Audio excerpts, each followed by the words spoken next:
Ncube baba. Hawu baba Sibanda. Hayi. Siyabingelela nokuthula. Amen baba ngokuthula. Unyalala. Amen. Bathi kunyalala. Unyalala. Amen. Endoda kule ndaba lapha baba. Sihlangana ngendaba enzima. Indaba enzima kakhulu, indaba yokholo. Indaba Indaba yokholo, le ndaba yenhliziyo. You know, uthini ngale ndaba baba Ncube? Indaba lenzima kakhulu ngoba manje njengoba nathi siphila singama-Christian emhlabeni. Yebo. Ukholo lwethu manje asilwazi ukuthi lihamba njani. So baba Sibanda usichazele. Ngoba manje ukholo lwethu ngoba sila emhlabeni manje sifuna ukwazi ukuthi indaba le yokholo izosihambisa njani, izosindisa njani ngoba ibalulekile kakhulu. Yabona baba Ncube, indaba yokholo indaba enzima kakhulu. Indaba yokholo indaba efuna i-understanding. Amen. You know, masithatha ezemhlabeni sithatha umhlanyeli.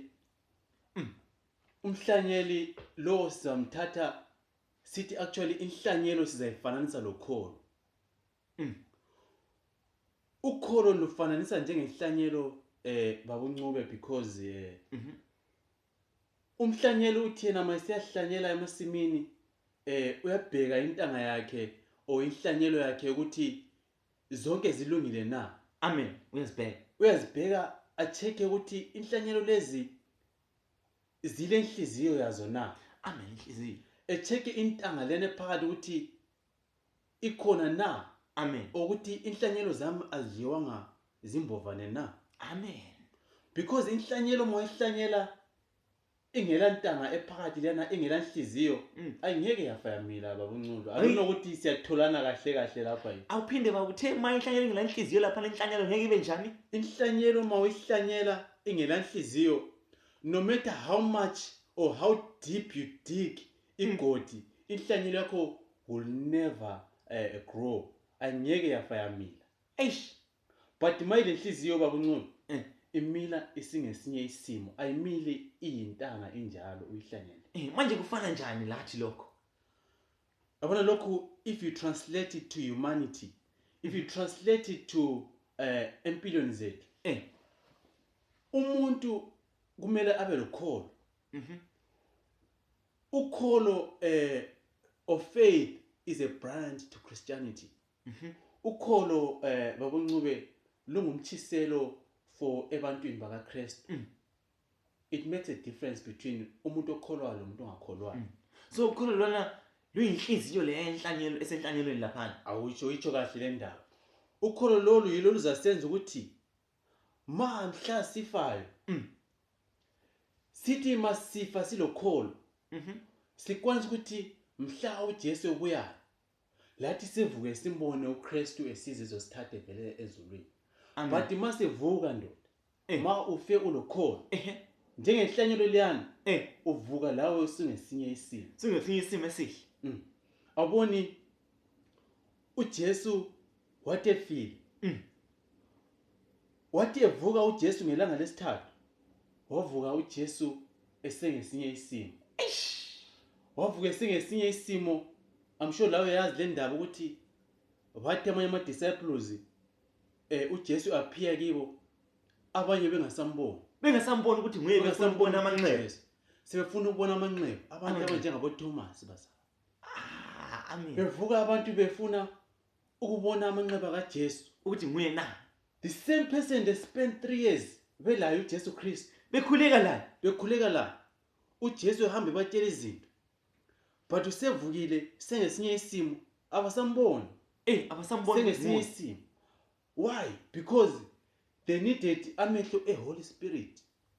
Amehlo moya to see ukuthi nguye uJesu Kristu. Faith very powerful. Ukholo ba. Ungathini wena kodwa ngokholo mntana? Mina ngithi ukholo lwethu lolo baba ngiyakuza ukuthi uthini and ukusho manje ngithi kuyi amen. Amen.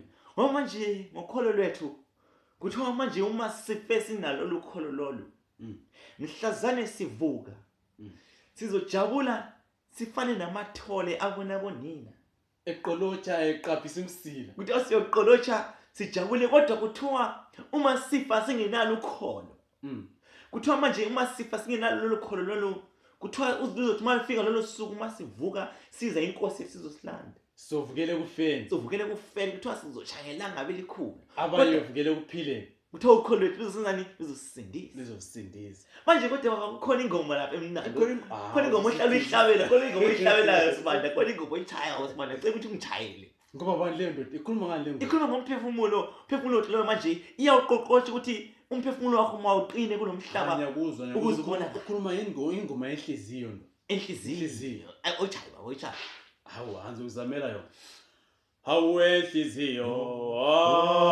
ayo yami mawuhlakani zikuhanqe zitha zakho zivukela wena zivukela wena njalo linda uthanda ungayeki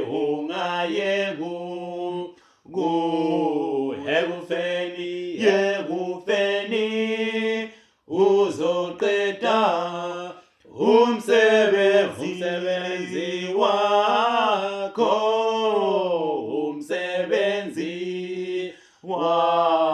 lina njalo linda uthanda ungayeki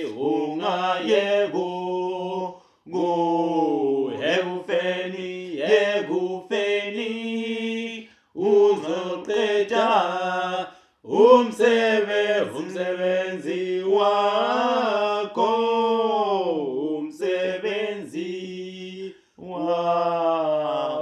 yazi ngiyithanda le ngoma ngoba manje ikhuluma lenhliziyo ithi wenhliziyo yami mawuhlakaniphe hayi yabona imnandi le ngoma but inzima engikhumbuza ukhokho wami esihlabeleni naso ethi mntanami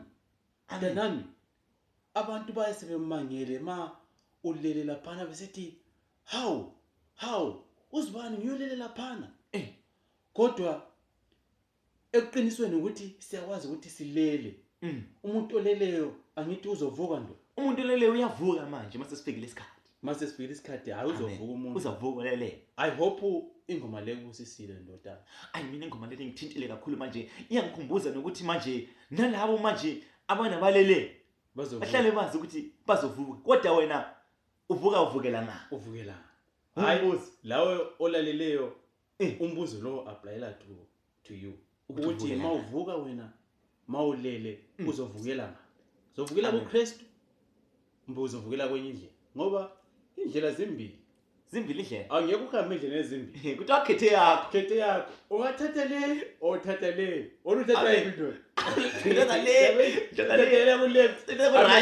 right hayi bazalwane yobonana